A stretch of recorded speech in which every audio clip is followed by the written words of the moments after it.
Mobile ഉപയോഗം കുറയ്ക്കാൻ ബുദ്ധിമുട്ടുന്നുണ്ടോയെന്ന് ഇന്നലെ ഈ 10 മിനിറ്റ് നിങ്ങളെ സഹായിച്ചേക്കാം. മൊബൈൽ ഉപയോഗം കുറയ്ക്കാൻ ശ്രമിക്കുന്ന പലരും ഇനി ഉപയോഗിക്കില്ല എന്ന് തീരുമാനിക്കും. പക്ഷേ കുറച്ച് ദിവസങ്ങൾക്ക് പഴയ ശീലത്തിലൂടെ തിരികെ പോകുന്നു എന്നതാണ് സംഭവം. ഇതിന് പകരം ഇത് പരീക്ഷിക്കും. മൊബൈൽ ഉപയോഗിക്കാൻ തുടങ്ങുന്നതിന് മുമ്പ് 10 മിനിറ്റ് ടൈമർ സെറ്റ് ചെയ്യുക.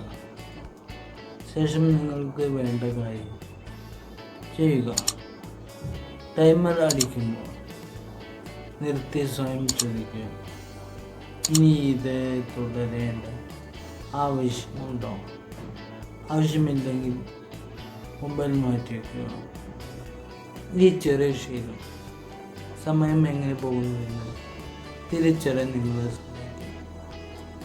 അങ്ങനെ പതിയെ മൊബൈൽ ഉപയോഗം നിയന്ത്രണത്തിലാക്കാൻ സാധിക്കും. ഇന്നു മുതൽ ഓരോ തവണയും വിനോദത്തിനായി മൊബൈൽ ഉപയോഗിക്കുന്നു 10 മിനിറ്റ് ടൈമർ സെറ്റ് ചെയ്യും. ഇതുപോലുള്ള കൂടുതൽ സഹായവും മാർഗനിർദ്ദേശങ്ങളും ഉണ്ടെങ്കിൽ ഹെൽപ്പ് എന്ന് കമൻറ്റ് ചെയ്യും. ഞാൻ നിങ്ങളെ സഹായിക്കും. വീഡിയോ ഉപകാരപ്പെട്ടെങ്കിൽ ഷെയർ ചെയ്യാനും ഫോളോ ചെയ്യാനും മറക്കരുത്.